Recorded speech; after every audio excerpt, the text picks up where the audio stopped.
Alright, so this is what we're going to be looking at over the next couple of days. I'm just going to show you how it comes together.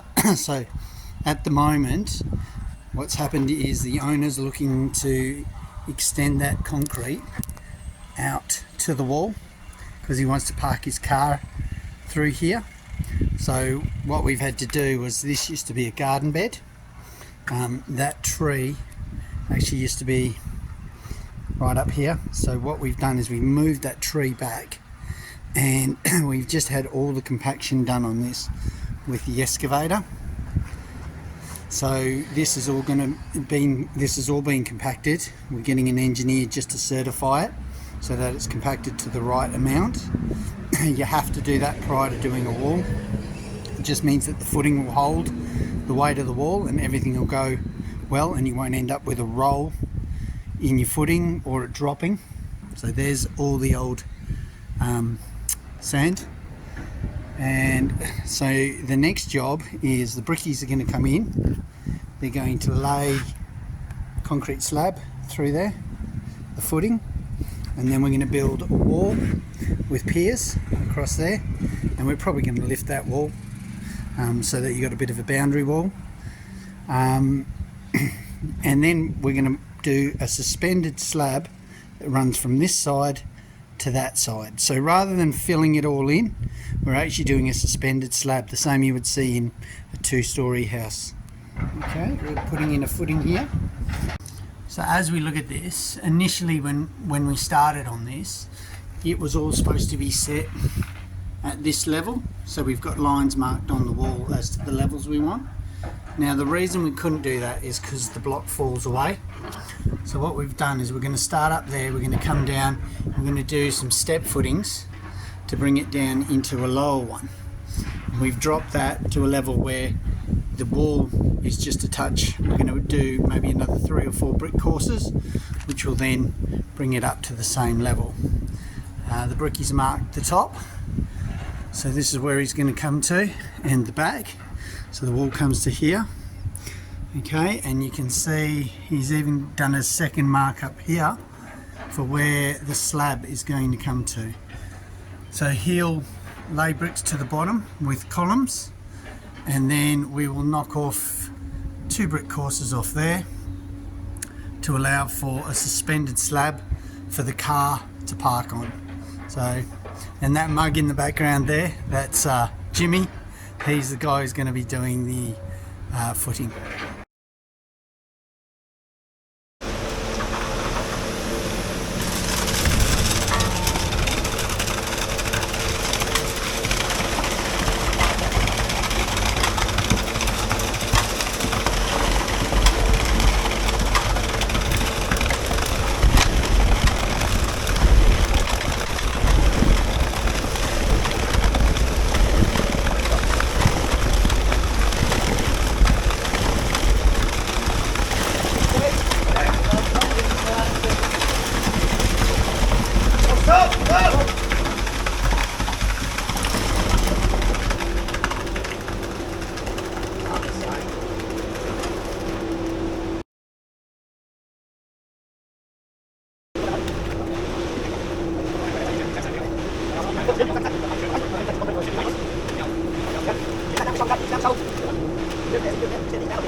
What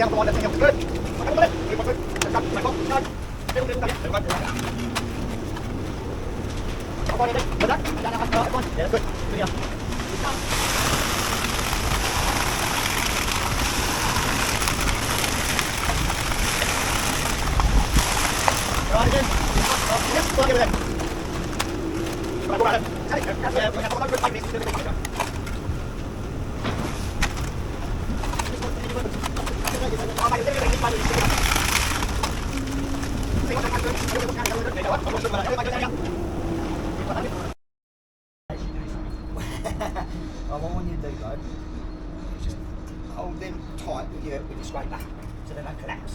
Yeah? Yeah, just hold them there so they stay there.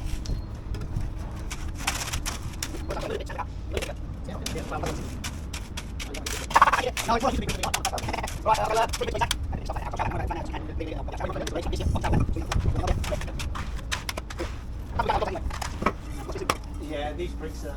That's what I just do. When it goes off a little bit, I'll be out. Yeah, they wouldn't fit anywhere. Just one little... About another half hour, yeah.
Can you talk us through this?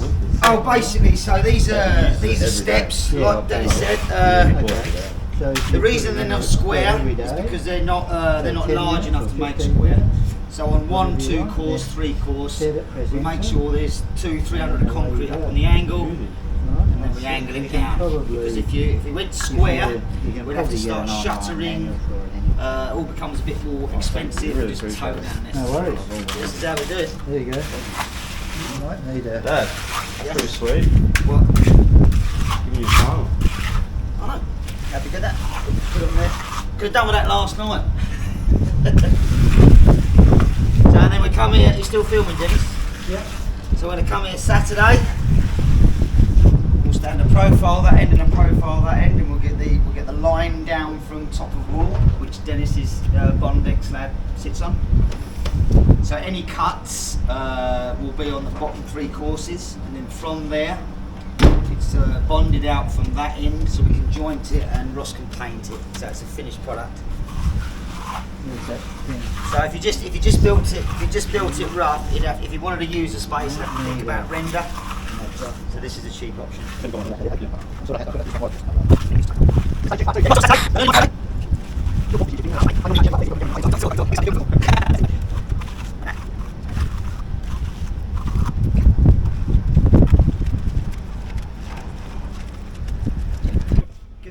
Get the bolt proppers, and we'll cut.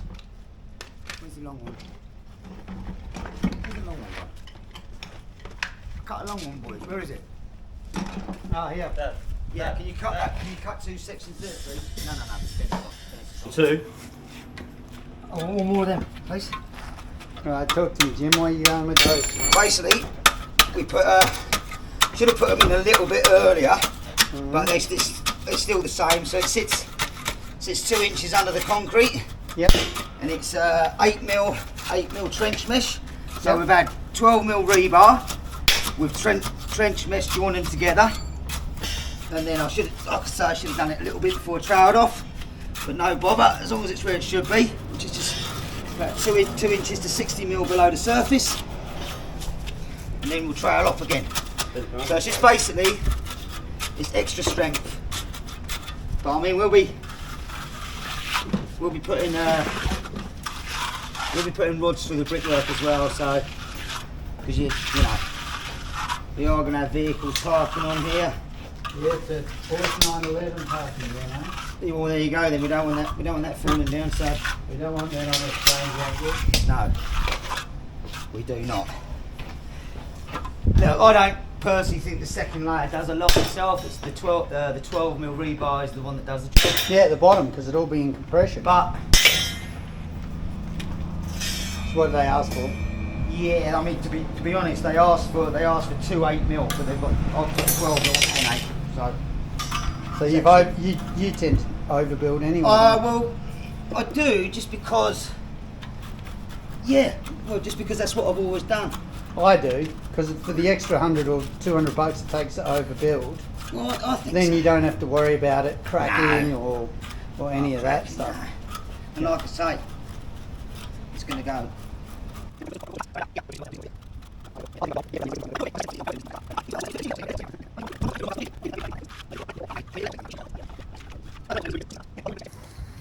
So there's your footing all done.